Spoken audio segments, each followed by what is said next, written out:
Please be a bearing that's not contaminated. Yay!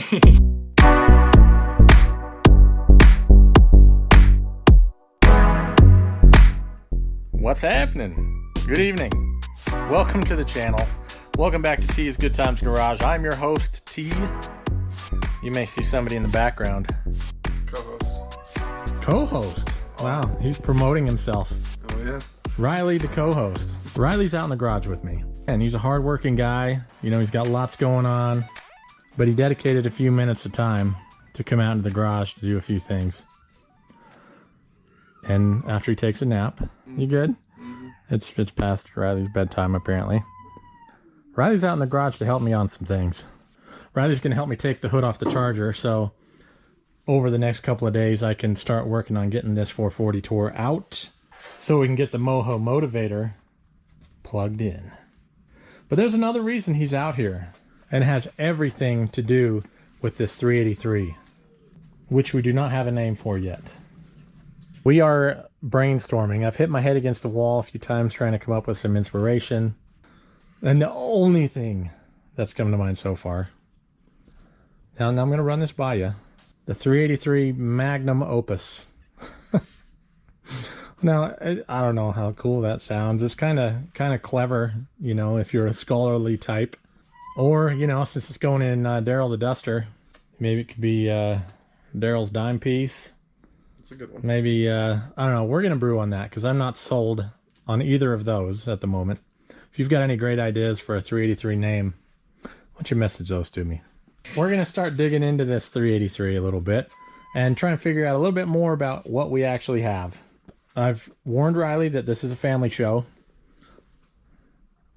That's all right. We've got a bleep button if we need it. We're going to take this sucker off and lay it down on the roof of the Charger. Hopefully we don't do any more damage to the hood than already done. What are you taking off first? Go ahead and take the high one off first.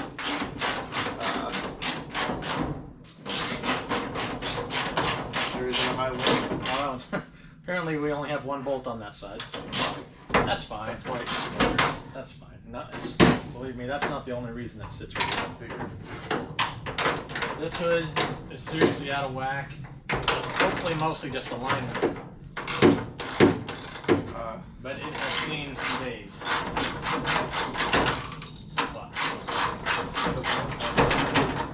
Apparently Riley got the good ratchet. Riley gets that final bolt up. And definitely hold it up on your left side so it doesn't come crashing down. There you go. Alright. Okay. Now we're gonna... Okay, hold on. Stand it up. I'm gonna switcheroo. And then let's just lay it down gently. Try to miss the windshield, I guess. Slide it back just a little. Alright. What does Mini T need? The hood is off. Now I can proceed at my own pace. We'll get this out. Just not tonight. I think I'd like to get the cam out of it first. Why? I don't know. Should we flip it up today? No, you don't have to. There's no real rhyme or reason to that. It's just there's a cam. There's no lifters in this thing. And now, this is the fun part. You gotta slide it through each and every cam bearing along the way. And try not to muck up lobes in the process. I don't even know if we're going to be using this cam. It's nice and dirty from sitting at least in a garage, but uncovered. I do want to try and identify it. We'll check the specs on it and such, see if it's better than anything else that I have. Well, here's our bump stick. There's the markings on it. We're going to look that stuff up. Probably do a little bit more thorough examination of this after we clean it up. What we're probably going to do next is find all the external pipe plugs, take those out. Water jacket plug, there's one on the other side too. I don't know if we're going to try and pop these freeze plugs out just yet. We'll get the oil pump off as well. And then we'll tip it over and start doing pistons. On the money, dude.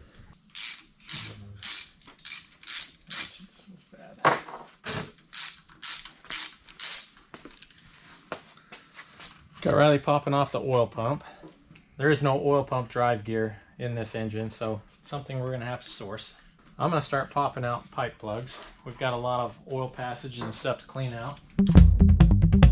And there is the fuel pump rod inside here.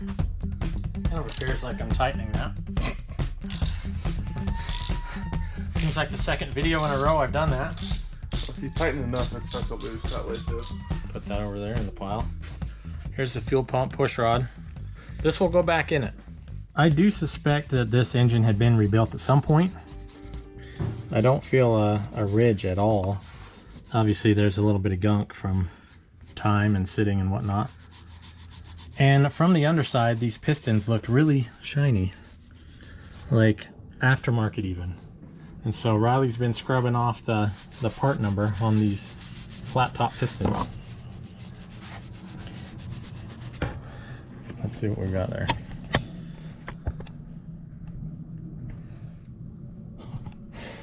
I just can't get a good angle. So there's an L2315. That appears to be the part number. It kind of looks like a TRW or a Speed Pro part number. We're going to look that up. And then 030 or 030 means that these are a 30 thousandths overbore piston. So we have already, the engine has been bored out. And it's good that there's no ridge because I don't really want to take it out any further. Shop Kitty wants to help. What's up, Cuda? This is Cuda, the shop cat. So we're going to flip this sucker over then, and we're going to start taking pistons out. Oh, fudge! Fudge! How did I not curse on that one? Is it good? You still good, GoPro? Still recording. That was a hard fall from a charger fender to concrete. You gotta put it on the sloped surface. Yeah, I know. That's not the brightest move. Yeah, the other way though.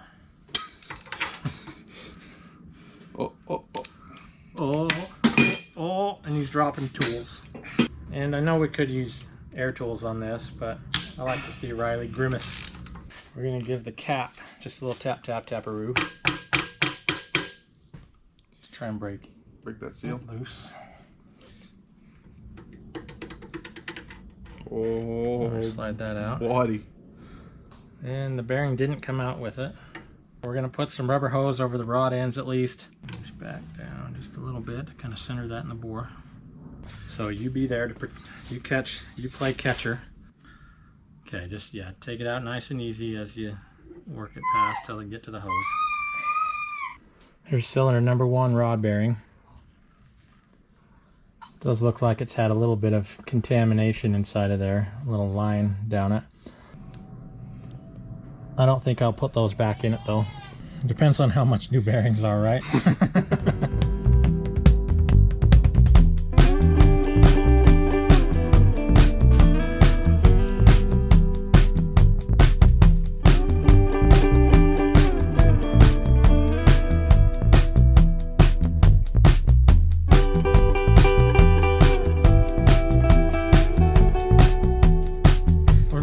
That number 2 rod bearing looked like there's a groove all the way around it, most likely contamination of some sort. The crank doesn't appear to have a matching whatever. Well, maybe. Let me see that piston really quick. Oh, for sure. 100%. There's a little nick I can feel with my fingernail, and Riley could see it. Even though he wears glasses, he could see it. That's probably why you could see it, because you were wearing your glasses. Can you see it now? No. So somebody probably assembling this thing Idiot. nicked it somehow. I mean, it's not worth a turn to me. I think we can polish and smooth that out. Better hold the camera. Oh, Riley's getting ornery with it. Yeah, you don't want to knock the camera over. I hate to be that guy that knocks the camera over. You are.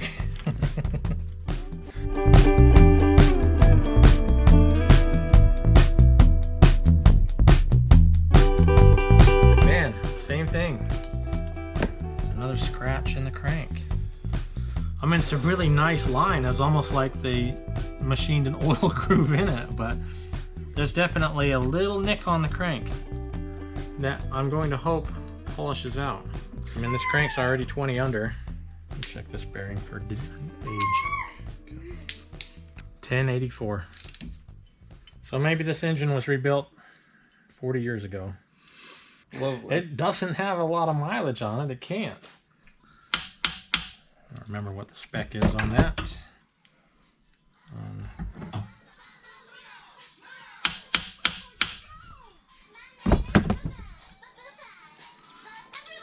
So many tea.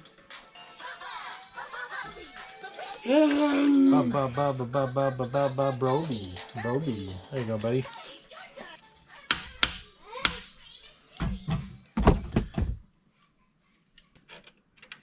Please be a bearing that's not contaminated. Yay! We have one with normal wear. Mostly.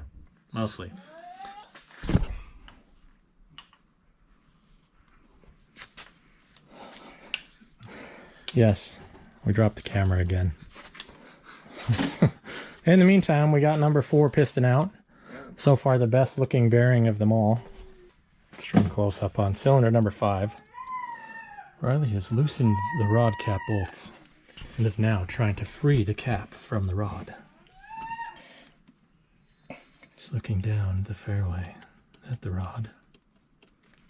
Is it loose? No. No? No, not quite loose yet, no. Oh, tap, taparoo.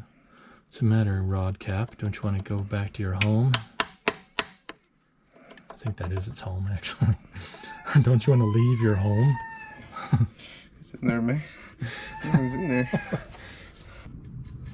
Sometimes that's all it takes, a turn of your crank.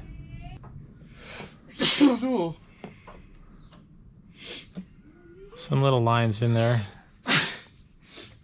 Zoom tight.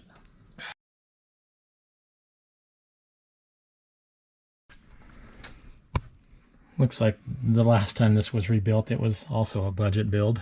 See a little rough area on the crank there and a matching spot on the bearing. That's lovely. Probably just means more machine work. Means the cost of this budget build No longer in my budget. Woo! I'm never going to recover from this financially. No, this is still a budget build. Piggybank horsepower. So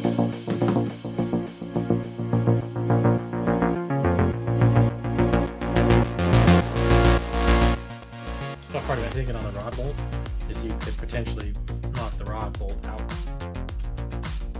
But we may be replacing those two. Especially if this thing was built in 1984. At least that's what the bearings appear to be date coded.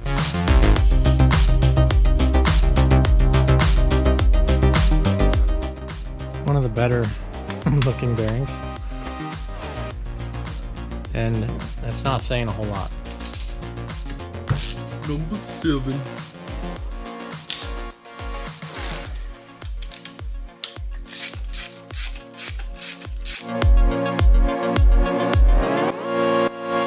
I should have just slapped some heads on the thing and ran it as it sat. Then I would never have to have seen this.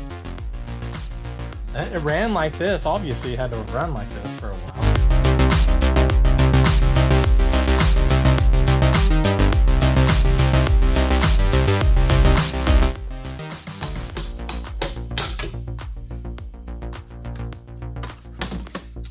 Okay. Cool. I'll have to double check the specs on that end play there. But it will be getting new bearings. We just don't know what the mains look like yet. So, I mean, obviously this thing's been touched before. Somebody's chamfered the oil holes, the passages. It's almost like they ran the bit over the crank surface after they did it. It's definitely a mark there. It's very minute stuff on most of the freaking rod journals. Enough to mark up a bearing. There's another brrr. What the heck happened there, man? Obviously, this is a 68 casting. Has bearings in it marked 10 of 1984. I don't think it's got a ton of time on it, though. With these nicks in the crank, certainly wouldn't take a whole lot of mileage to muck up a bearing. Okay, we're going to try and get this crank seal off. My G unit going.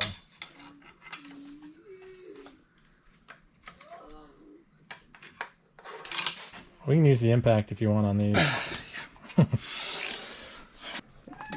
Should use an impact socket though, shouldn't you? They're behind you. Here, let me see that though, on the little one on the ratchet. Yep. Where's the ratchet? With the one fork.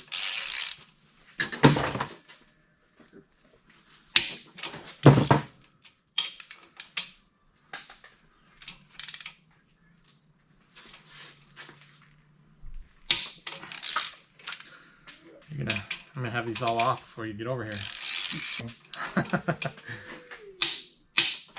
Nope. Okay, we're doing it by hand. Stab at it again. You want another one? Okay.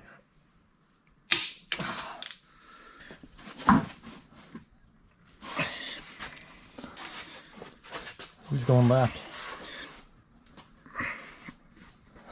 Come on! Come on! Come on, Riley!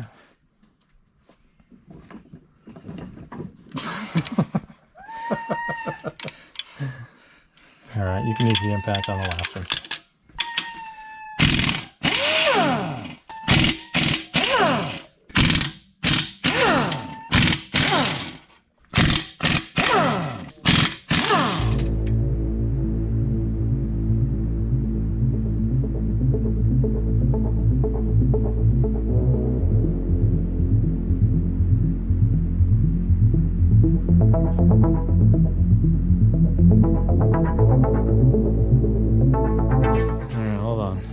Riley's gonna pull the crank out.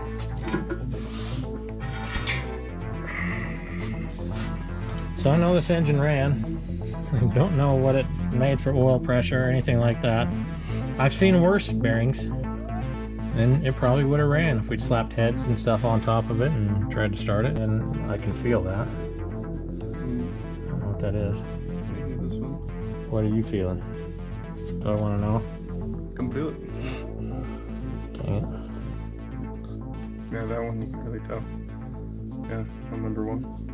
I will hate myself if that's a crack. Yeah, come look at this. Sure you see the mark at least. Maybe shine it up from the bottom.